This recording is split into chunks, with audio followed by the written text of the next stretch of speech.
Have you ever wondered about the historical significance of the Gallipoli Campaign? Initiated in 1914, Turkey, by Germany's promises, joined the war on Germany's side. This ignited a conflict with Russia, causing it to seek support from its French and British allies. Recognizing the strategic importance of controlling the Dardanelles, a waterway connecting the Mediterranean and Black Sea, the British and French saw an opportunity to aid Russia via sea routes. The mastermind behind this strategy was Winston Churchill. He believed that invading Turkey would distract Germany, forcing it to divert resources and soldiers to aid Turkey, thus weakening their front lines.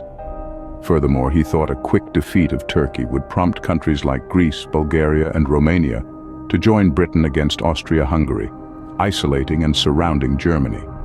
The plan was bold but gained traction among politicians.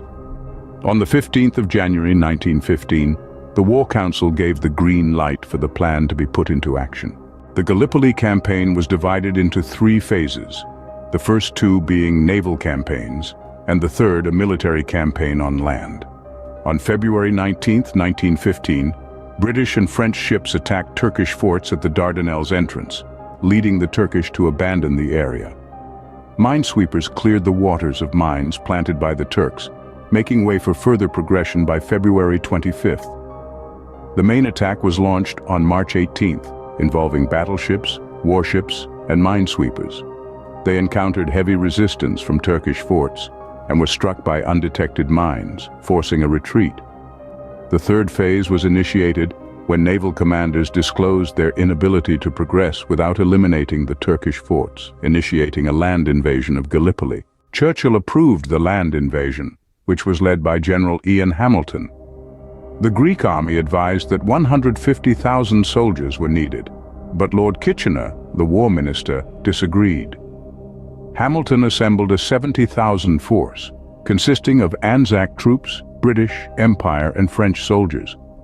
But the Turks were prepared. They had been alerted of the plan and started moving 84,000 troops to the coast.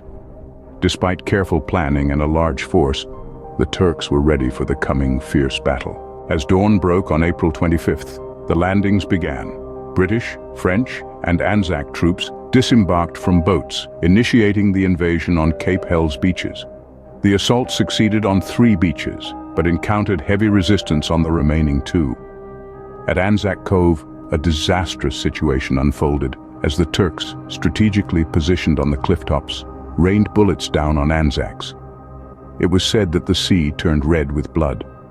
Despite the horrific casualties, they managed to capture some enemy positions, but the Turkish resistance remained tough. To combat this, the troops adopted a trench-digging strategy to fortify their positions against the relentless fire. This marked the beginning of a long stalemate. The grueling summer heat in Turkey brought unbearable conditions in the trenches. Scarcity of water and contaminated food triggered an outbreak of dysentery, incapacitating 80% of the Anzac army. The British, in a bold move, landed 60,000 troops in Suvla Bay to oust the Turks.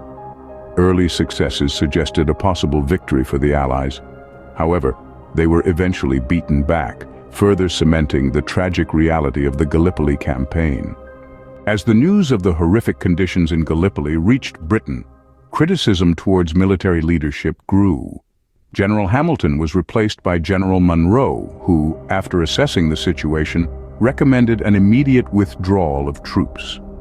Battered soldiers, now suffering from the freezing cold of winter, faced rampant frostbite and hypothermia. Lord Kitchener, arriving after Monroe, agreed with the evacuation. One December night, soldiers were quietly led to boats. More than 80,000 soldiers managed to escape without a single death. This operation, ironically, was probably the most successful part of the whole Gallipoli campaign. Though the campaign is often seen as a failure, it did yield some key results.